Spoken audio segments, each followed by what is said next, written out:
Ever wondered how a tractor manufacturer ended up creating some of the most iconic supercars the world has ever seen? Well, buckle up, because today we're diving into the incredible story of Lamborghini. It's a tale of ambition, rivalry, and pure, unadulterated passion for speed. It all starts with one man, Ferruccio Lamborghini. Born in 1916 to a family of grape farmers in Italy, Ferruccio had a knack for mechanics from a young age. After serving as a vehicle maintenance supervisor for the Italian Royal Air Force during World War II, he returned home with a wealth of knowledge. He started a business building tractors from surplus military hardware.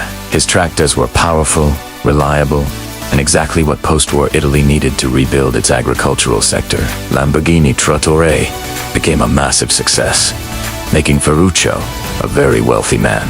Like many wealthy Italians, Ferruccio had a passion for fast cars. He owned several, including a couple of Ferraris. But here's where the story takes a legendary turn. Ferruccio was a hands-on guy. He loved his cars, but he wasn't entirely satisfied with them. He found his Ferraris to be too noisy and rough for the road, feeling they were more like repurposed track cars.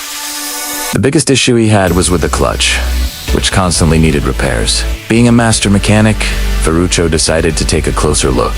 When he dismantled the clutch on his Ferrari 250 GT, he discovered that it used the exact same clutch as one of his tractors. The difference was, the part in his Ferrari cost 10 times more.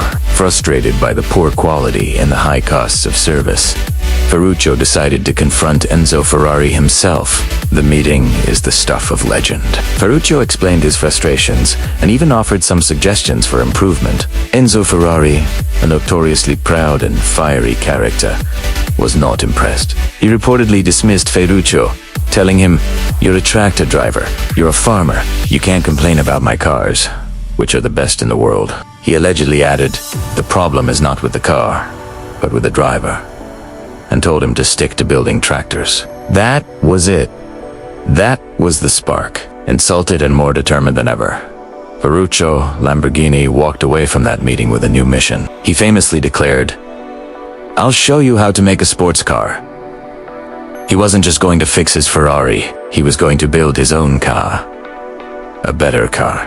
A perfect car. In 1963, less than a year after that fateful encounter, Automobili Ferruccio Lamborghini was founded in Sant'Agata Bolognese, just a few miles down the road from Ferrari's factory in Maranello. This proximity was no accident. It was a direct challenge. Ferruccio assembled a dream team of young, brilliant engineers, including Giotto Bezzarin, who had actually designed Ferrari's legendary 250 GTO, along with Giampaolo Dallara and Paolo Stanzani. His goal was to create a refined, powerful, unreliable Grand Tourer supercar that was comfortable for the road, not just the racetrack. Their first creation, the Lamborghini 350 GTV prototype, was unveiled at the 1963 Turin Motor Show. It was a stunning debut. The production version, the 350 GT, followed shortly after and was an immediate success. It was sleek, sophisticated, and powered by a magnificent V12 engine designed by Bits. It was everything Ferruccio had envisioned. A high-performance GT car that was also comfortable and luxurious.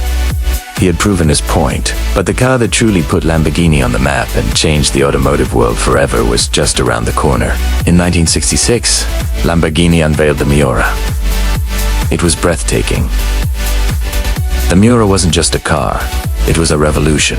It was the first production car to feature a mid-engine layout, placing the powerful V12 engine right behind the driver. This was a design previously reserved for purebred racing cars. The Miura's stunning bodywork, designed by Marcello Gandini,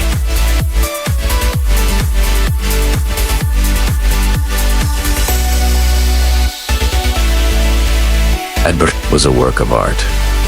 It was low, wide, and aggressive. It looked like it was moving at 100 miles per hour, even when it was standing still. The Miura is widely considered the world's first true supercar, and it established Lamborghini's reputation for creating outrageous, boundary-pushing machines. Following the Miura's success, Lamborghini continued to innovate, but the next icon was yet to come. In the early 1970s, the world was hit by an oil crisis, and the market for high-performance cars took a nosedive. It was a challenging time for the company, but it was also the period that gave birth to another legend. The coupe, first shown as a concept in 1971 and entering production in 1974, the Countach was like something from another planet, another Gandini masterpiece. It was all sharp angles, dramatic wedges, and, of course, its now iconic scissor doors that opened upwards. The Countach was the definitive poster car for an entire generation. It was wild, impractical, and unapologetically extreme. It cemented Lamborghini's image as the builder of the most flamboyant and desirable cars on Earth. For nearly 2 decades, the Countach was the symbol of ultimate automotive excess. Unfortunately, despite creating these incredible cars, the company faced financial struggles. The oil crisis hit hard, and Ferruccio, having already sold his tractor company, sold his remaining stake in the car company in 1974 and retired to his estate to produce wine. The company changed hands several times over the next decade, facing bankruptcy and uncertainty. But the spirit of the Raging Bull was too strong to die. In 1987, Lamborghini was acquired by Chrysler. This period brought much-needed stability and resources, leading to the development of the Countach's successor, the Diablo. Launched in 1990, the Diablo, which means devil in Spanish, lived up to its name. It was the first production Lamborghini capable of exceeding 200 miles per hour, 320 kilometers per hour. It was a brutal, fire-breathing supercar that carried the torch of its predecessors with pride. The story, however, doesn't end there. The most recent and perhaps most successful chapter in Lamborghini's history began in 1998, when the company was purchased by the Volkswagen Group and placed under the control of its Audi division.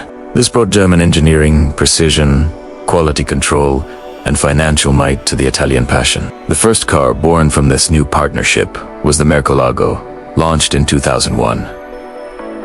It was a perfect blend of German engineering and Italian soul. It retained the classic Lamborghini V12 and scissor doors, but it was more reliable and user-friendly than any of its predecessors.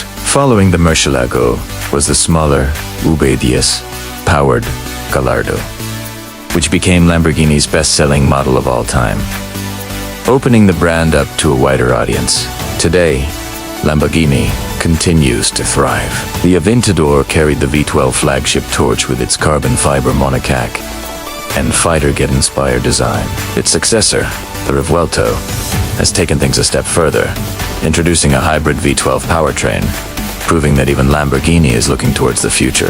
The Huracan, the Gallardo's successor, has been incredibly successful, and the launch of the Urus SUV in 2018 completely transformed the company, doubling its sales and proving that the spirit of Lamborghini could exist in a more practical form. From a farmer's son with a grievance to a global symbol of automotive excellence, the story of Lamborghini is a testament to the power of passion, rivalry, and a relentless pursuit of perfection.